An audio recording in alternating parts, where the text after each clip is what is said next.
Hello friends, welcome है आप सभी का आपके इस कृष्णा आर्ट्स एजुकेशन चैनल में, जो केवल और केवल बोर्ड एग्जाम की तैयारी करवाने के लिए बनी है। इसलिए इस चैनल को आपने अभी तक सब्सक्राइब नहीं किया तो इस चैनल को सब्सक्राइब कर दें और साइड के बेल नोटिफिकेशन को प्रेस कर दें, ताकि हमारी वीडियो का लेटेस्ट नोटिफिकेशन आप तक सबसे पहले पहुंच सके। और अगर आप हमारे इस यूट्यूब चैनल पर नए हैं तो आप टेलीग्राम चैनल को भी ज्वाइन कर लें। टेलीग्राम चैनल का लिंक डिस्क्रिप्शन में भी दिया हुआ है और आप टेलीग्राम एप्लीकेशन में कृष्णा आर्ट्स एजुकेशन चैनल को सर्च करके भी ज्वाइन हो सकते हैं, क्योंकि इस चैनल का जो भी स्टडी मटेरियल आपको प्रोवाइड किया जाएगा वो टेलीग्राम चैनल के माध्यम से ही किया जाएगा। और स्टडी मटेरियल के अलावा भी आपको टेलीग्राम चैनल पर क्विज और प्रैक्टिस करवाया जाएगा, इसलिए आप टेलीग्राम चैनल को अवश्य ज्वाइन कर लें। तो चलिए इस क्लास में आगे की ओर बढ़ते हैं। इसमें हम आपको कक्षा 10 का साइंस का क्रैश कोर्स, जिस क्रैश कोर्स में हम 800 प्लस इंपॉर्टेंट ऑब्जेक्टिव क्वेश्चंस का करवाने वाले थे, उसका पार्ट 8 अर्थात क्लास 8 को लेकर आए हैं। हमने आपको बताया था कि हम आपको इसमें टोटल 20 क्लास कराएंगे और इन 20 क्लास को संपूर्ण करते करते 800 प्लस इंपॉर्टेंट ऑब्जेक्टिव क्वेश्चंस आपके हो जाएंगे। और उन 800 प्लस इंपॉर्टेंट ऑब्जेक्टिव क्वेश्चंस में क्वेश्चन बैंक के भी सभी क्वेश्चंस को ले लिया गया है। और अगर आपने इसका अभी तक 1 से लेकर 7वीं तक की क्लास को अटेंड नहीं किया है तो आप साइंस क्रैश कोर्स के प्लेलिस्ट में जाकर उसके भी क्लास को अटेंड कर लें, क्योंकि अगर आप सिर्फ इन 20 क्लास को अटेंड कर लेते हैं तो आप 100% एग्जाम में अच्छा स्कोर कर पाइएगा। तो चलिए इस 8th क्लास में आगे की ओर बढ़ते हैं। इस क्लास में हमारा यह पहला क्वेश्चन है कि निम्न में से कौन सा जीवाणु जनित रोग नहीं है। अर्थात ये 3 प्रकार का रोग दिया गया है और पूछा जा रहा है कि इनमें से ऐसा कौन सा रोग है जो कि एक जीवाणु जनित रोग नहीं है। ए गोनोरिया, बी सिफिलिस, सी मस्सा या फिर डी इनमें से सभी। तो मस्सा एक ऐसा रोग होता है जिसमें किसी प्रकार का कोई जीवाणु जनित नहीं होता है, तो इसका सही आंसर ऑप्शन नंबर सी हो जाएगा, मस्सा। मस्सा एक ऐसा रोग है जो किसी भी जीवाणु के कारण नहीं होता है, तो इसका सही आंसर ऑप्शन नंबर सी हो जाएगा, मस्सा। इनमें से कौन पादप हार्मोन है। यह क्वेश्चन बहुत बार रिपीट हो गया है और यह क्वेश्चन अभी तक आपको अच्छे से याद हो गया होगा अगर आपने 1 से लेकर 7th क्लास को अटेंड किया होगा। और अगर आप इन क्वेश्चंस का आंसर जानते हैं तो आप कमेंट सेक्शन में इन सभी क्वेश्चंस का आंसर देते हुए चलिएगा, और अगर आपके लिए यह क्वेश्चन नया है तो आप इनको समझते हुए और याद करते हुए चलिएगा। तो ये 4 प्रकार का हार्मोन दिया गया है और पूछा जा रहा है कि इनमें से पादप हार्मोन अर्थात पेड़ में रहने वाला हार्मोन कौन सा है। ए इंसुलिन, बी थायरोक्सिन, सी एस्ट्रोजन या फिर डी साइटोकाइनिन। इंसुलिन, थायरोक्सिन और एस्ट्रोजन ये सभी तो अर्थात ये सभी जो हार्मोन है ये सभी के सभी सजीव प्राणियों में, पुरुषों में और महिलाओं में होता है, अर्थात मानव में होता है। लेकिन साइटोकाइनिन एक ऐसा हार्मोन है जो कि पादप हार्मोन है और यह पेड़ पौधों की तनों में वृद्धि के लिए पाया जाता है, तो इसका सही आंसर ऑप्शन नंबर डी हो जाएगा, साइटोकाइनिन। इनमें से कौन पादप हार्मोन है, तो साइटोकाइनिन एक ऐसा हार्मोन है जो कि पेड़ में रहने वाला हार्मोन है। मेरु रज्जु निकलता है, यह जो मेरु रज्जु है यह मेरु रज्जु कहाँ से निकलता है, पर मस्तिष्क से, अनुमस्तिष्क से, पोंछ से या फिर मेडुला से। तो ये जो मेरु रज्जु है यह मेडुला से निकलता है, तो इसका सही आंसर ऑप्शन नंबर डी हो जाएगा। मेरु रज्जु कहाँ से निकलता है, तो मेरु रज्जु मेडुला से निकलता है।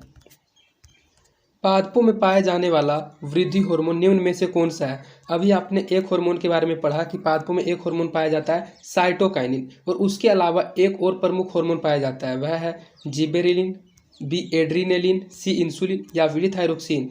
तो इसमें एक जिबेरेलिन एक ऐसा हार्मोन है, यह भी पादप में वृद्धि हार्मोन के लिए पाया जाता है, अर्थात उनकी वृद्धि करता है, तो इसका सही आंसर ऑप्शन नंबर ए हो जाएगा, जिबरेलिन पादपों में पाए जाने वाला एक वृद्धि हार्मोन है। निम्न में से कौन बोने पौधे को दर्शाता है। अर्थात ये 4 प्रकार का तरीका दिया गया, संकेत दिया गया और पूछा जा रहा है कि इनमें से ऐसा कौन सा संकेत है जो कि बोने पौधे अर्थात छोटे पौधे को दर्शाता है। तो छोटे पौधों को दर्शाने के लिए स्मॉल टी अर्थात टी से ट्री होता है और स्मॉल टी से बोने पौधे को दर्शाया जाता है, तो इसका सही आंसर ऑप्शन नंबर सी हो जाएगा, स्मॉल टी। आपको अच्छे से ध्यान रखना है कि अगर क्वेश्चन आ जाए कि बोने पौधे को किस अल्फ़ाबेट से दर्शाया जाता है, किस संकेत से दर्शाया जाता है, तो जो भी पौधा छोटा रह जाता है, जो बोना रह जाता है, उसको स्मॉल टी से दर्शाया जाता है। निम्न में से कौन सा पर्यावरण अनुकूल नहीं है। अर्थात इन तीनों क्रियाकलापों में से ऐसा कौन सा क्रियाकलाप है जो कि पर्यावरण के अनुकूल नहीं है, अर्थात प्रतिकूल है। ए पैदल चलना, बी साइकिल से चलना, सी मोटरसाइकिल से चलना या फिर डी इनमें से कोई नहीं। तो आप पैदल चलते हैं तो इसमें तो पर्यावरण का किसी प्रकार का कोई प्रतिकूल नहीं होगा, साइकिल से चलने पर भी पर्यावरण में किसी प्रकार की कोई हानि नहीं होगी। लेकिन अगर आप मोटरसाइकिल से चलते हैं तो मोटरसाइकिल के इंजन से जो निकलता है धुआं वगैरह, उससे पर्यावरण में प्रदूषण हो सकता है। तो यही जो ऑप्शन नंबर सी है यही पर्यावरण के लिए अनुकूल नहीं है, तो इसका सही आंसर ऑप्शन नंबर सी हो जाएगा, मोटरसाइकिल से चलना पर्यावरण के अनुकूल नहीं है। जैव विविधता का विशिष्ट स्थल है, अर्थात जो जैव विविधता का विशिष्ट स्थल है वह स्थल कहाँ है? ए फसल क्षेत्र में, बी नदी तट में, सी समुद्र तट में, या फिर डी वन में। तो जैव विविधता पाई जाती है वनों में, तो इसका सही आंसर ऑप्शन नंबर डी हो जाएगा वन। जैव विविधता का विशिष्ट स्थल अर्थात जो प्रमुख स्थल है वह कहाँ है? तो वह वन है। सुरंगम किस राज्य की जल संग्रहण व्यवस्था है? यह सुरंगम एक जल संग्रहण व्यवस्था है। तो यह जो जल संग्रहण व्यवस्था है यह किस राज्य में बनाया गया है, किस राज्य में स्थित है? ए हिमाचल प्रदेश में, बी तमिलनाडु में, सी केरल में, या फिर डी कर्नाटक में। तो यह जो सुरंगम जल संग्रहण व्यवस्था है यह केरल राज्य में स्थित है, केरल राज्य में बनाया गया है। तो इसका सही आंसर ऑप्शन नंबर सी हो जाएगा केरल। विद्युत शक्ति का एसआई मात्रक होता है। हमने आपको बताया कि एसआई मात्रक से रिलेटेड 5 या 6 क्वेश्चन आप अच्छे से याद कर लीजिए, क्योंकि इसका एक ना एक क्वेश्चन जरूर एग्जाम में आएगा। तो इसमें पूछा जा रहा है विद्युत शक्ति का एसआई मात्रक। तो विद्युत शक्ति का एसआई मात्रक क्या होता है? ए वाटी, बी वोल्ट, सी जूल, या फिर डी कूलाम। तो जो विद्युत शक्ति का एसआई मात्रक होता है वह वाट होता है। तो यहाँ वाटी लिखा गया है लेकिन यहाँ वाट होना चाहिए था। तो इसका सही आंसर ऑप्शन नंबर ए हो जाएगा। विद्युत शक्ति का एसआई मात्रक वाट होता है। और अगर यहाँ शक्ति की जगह धारा होता कि विद्युत धारा का एसआई मात्रक क्या होता है, तो विद्युत धारा का एसआई मात्रक एम्पियर होता है। तो इस विद्युत शक्ति का एसआई मात्रक वाट हो जाएगा। तो इसका सही आंसर ऑप्शन नंबर ए वाट हो जाएगा। विभवांतर मापने वाले यंत्र को कहा जाता है। ये 3 प्रकार का यंत्र दिया गया और पूछा जा रहा है कि इनमें से ऐसा कौन सा यंत्र है जो कि विभवांतर को मापता है? ए आमीटर, बी वोल्ट मीटर, सी गैल्वेनोमीटर, या फिर डी इनमें से कोई भी यंत्र नहीं।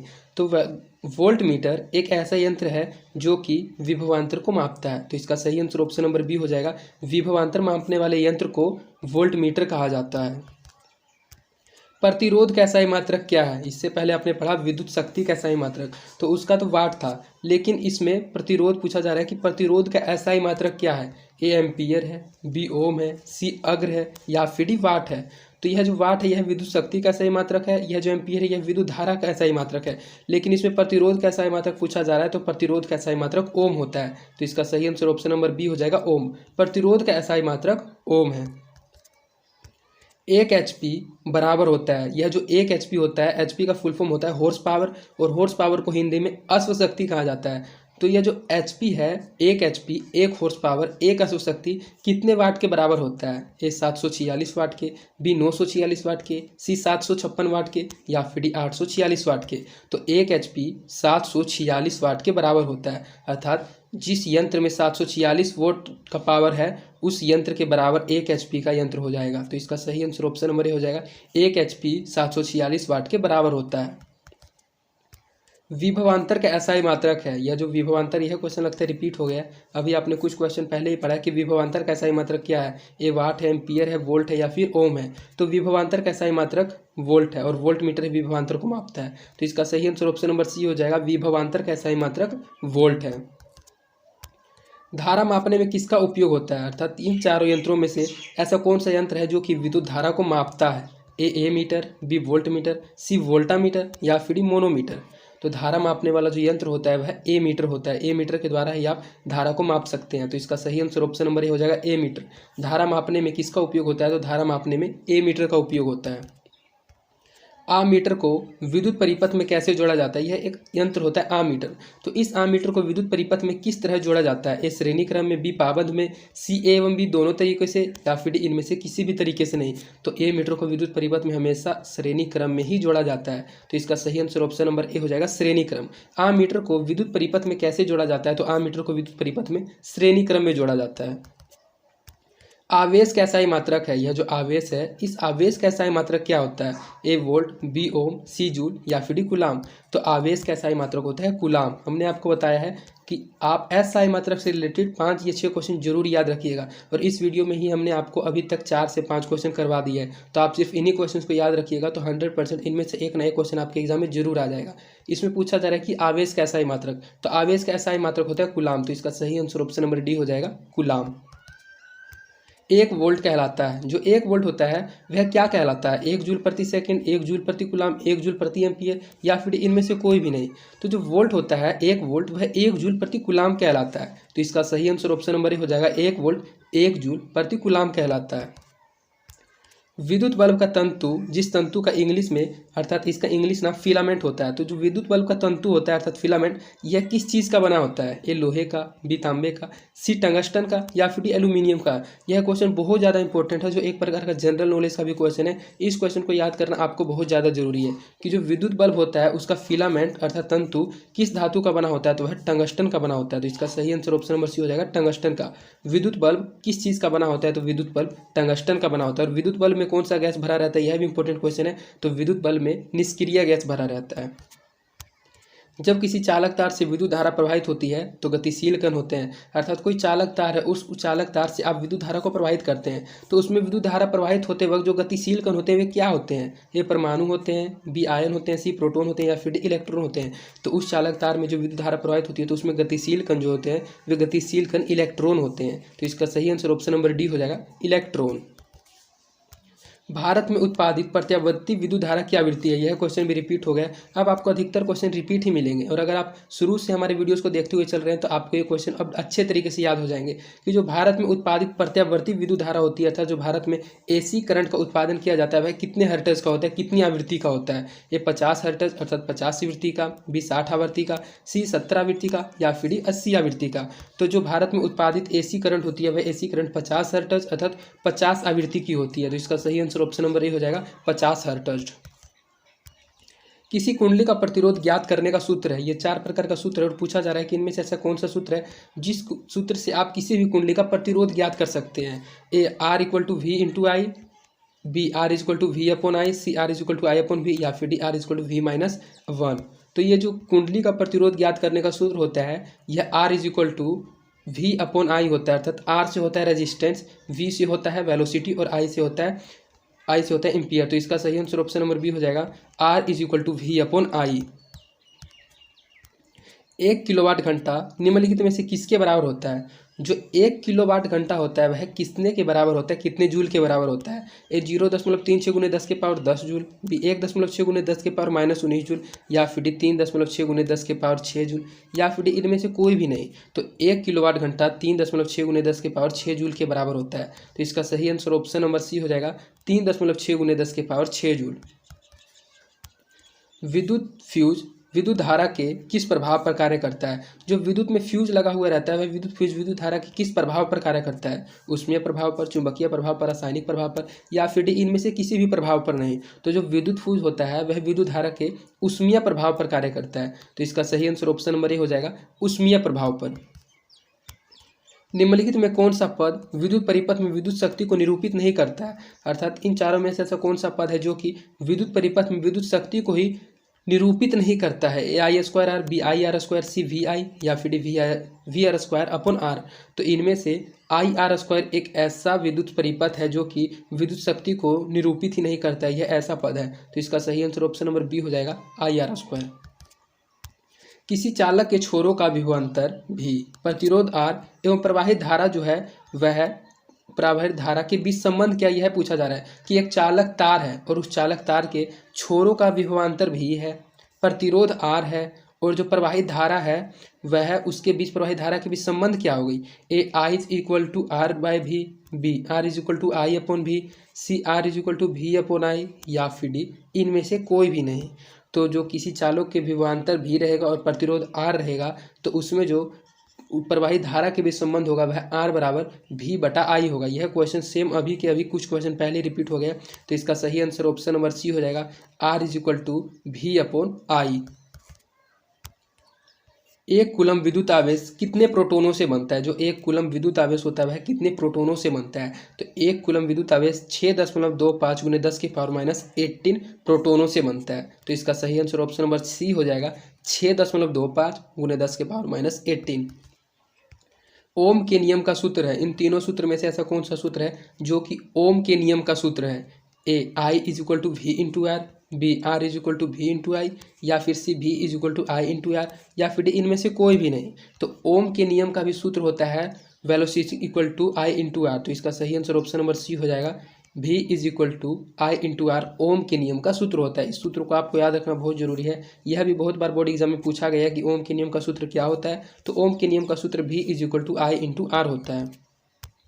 किसी चालक के प्रतिरोधकता का मात्रक है अगर कोई चालक है और उसके चालक का प्रतिरोधकता का मात्रक पूछा जाए तो उस प्रतिरोधकता का मात्रक क्या होगा? ए ओम इनवर्स, बी ओम मीटर, सी ओम प्रति मीटर या फिर इनमें से कोई भी नहीं। तो किसी भी चालक के प्रतिरोधकता का मात्रक होता है ओम मीटर। तो इसका सही आंसर ऑप्शन नंबर बी हो जाएगा, ओम मीटर।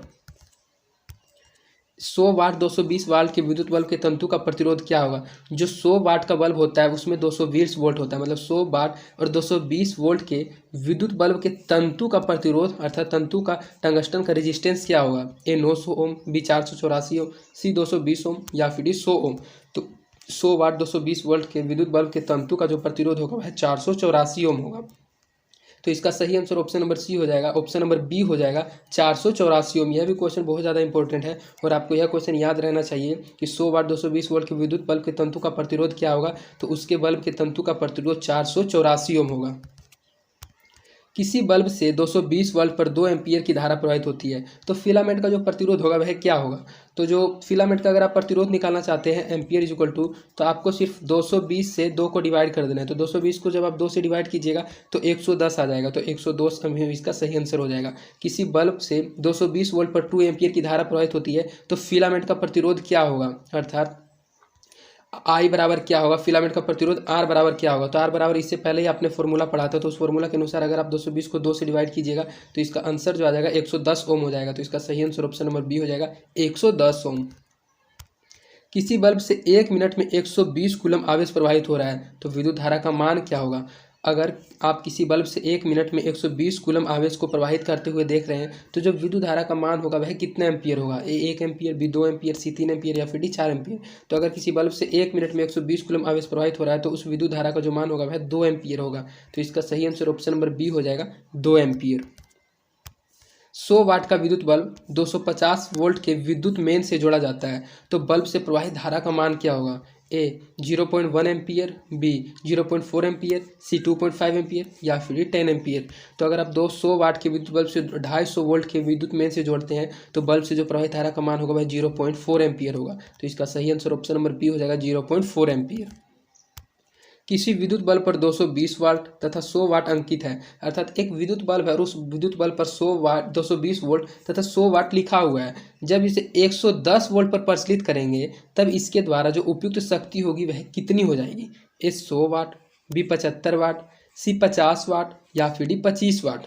तो विद्युत बल्ब अगर 220 वाट का है और 110 वाट पर अंकित है और अगर आप इसको 110 वोल्ट पर प्रचलित करते हैं अर्थात 220 वोल्ट था तो उसको आप अगर 2 से डिवाइड करके आधा कर देते हैं 110 वोल्ट, तो इसके द्वारा जो उपयुक्त शक्ति होगी वह शक्ति कितनी होगी? तो शक्ति भी जैसा कि वोल्ट आधा हुआ 220 का आधा 110 हो गया, उसी प्रकार 100 वाट का आधा 50 वाट हो जाएगा। तो 100 इसका सही आंसर ऑप्शन नंबर सी हो जाएगा, 50 वाट। किसी वोल्ट मीटर के स्केल पर 0 वोल्ट और 1 वोल्ट के बीच 20 विभाजन चिन्ह है तो उस वोल्ट मीटर का अल्पमापांक क्या होगा? यह क्वेश्चन लगता है रिपीट हो गया, इसको हमने आपको लगता है 5th क्लास में पढ़ाया था। तो इस क्वेश्चन का आंसर निकालने के लिए आपको सिंपली 1 को 20 से डिवाइड करना होगा, अर्थात 1 वोल्ट और 0 वोल्ट के बीच 20 विभाजन चिन्ह है तो उसमें पूछा जा रहा है कि जो वोल्ट मीटर होगा उसका अल्पमापांक क्या होगा? तो आपको सिर्फ 1 को 20 से डिवाइड करना है, तो 1 को आप 20 से डिवाइड कीजिएगा तो 0.05 आ जाएगा। तो इसका सही आंसर ऑप्शन नंबर बी हो जाएगा, 0.05 वोल्ट उस वोल्ट मीटर का अल्पमापांक हो जाएगा। इलेक्ट्रॉन पर कितना आवेश होता है? जो इलेक्ट्रॉन होते हैं उस पर कितना आवेश होता है? ए 1.6 इंटू 10⁻⁻19 कूलम, बी 16 × 10⁻−19 कूलम, सी 0.16 कूलम या फिर डी 1.6 × 10⁻19 कूलम। तो इलेक्ट्रॉन पर जो आवेश होता है वह 1.6 × 10⁻−19 कूलम होता है। तो इस पर सही आंसर ऑप्शन नंबर ए हो जाएगा, 1.6 इंटू 10⁻−19 कूलम।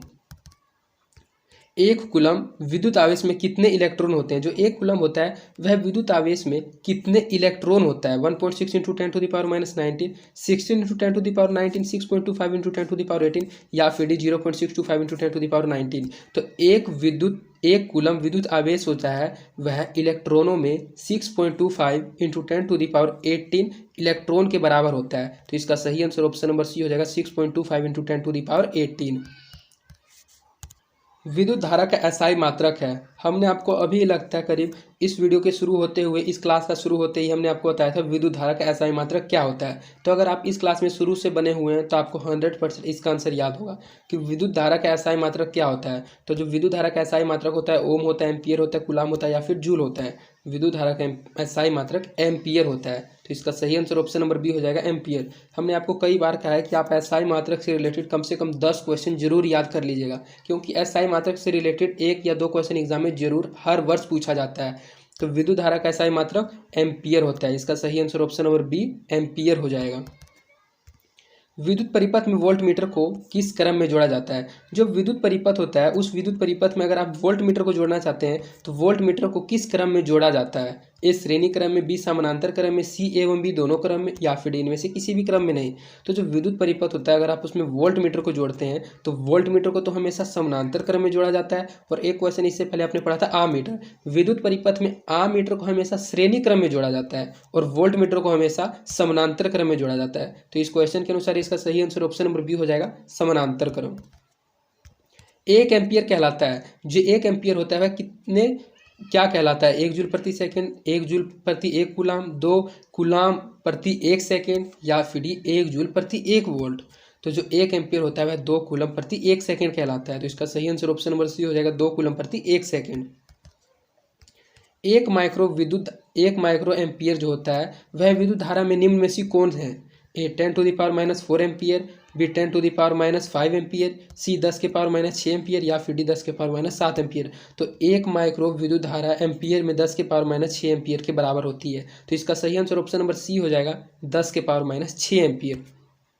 तो इस प्रकार आपका इस वीडियो में 80 ऑब्जेक्टिव क्वेश्चंस कंप्लीट करा दिया गया है और यह है 20 क्लास में से हमारा 8वां क्लास था और आपने अभी तक 8 क्लास को अटेंड कर लिया है। और अगर आप इन क्लास को अच्छे से अटेंड करते हुए चल रहे हैं तो आपको पता चल रहा होगा कि आप में क्या क्या परिवर्तन आ रहा है। और अगर आप सिर्फ इन 20 क्लास को अटेंड कर लेते हैं तो आप 100% एग्जाम में अच्छा स्कोर कर पाइएगा। और अगर आपको हमारी वीडियोस पसंद आती है तो आप अपने दोस्तों के बीच भी इन वीडियोस को जरूर शेयर करें और आप हमारे वीडियोस को लाइक भी जरूर करें, इससे हमारा मोटिवेशन बना हुआ रहता है। तो आज के लिए इतना ही, धन्यवाद। मिलते हैं आपसे नेक्स्ट वीडियो।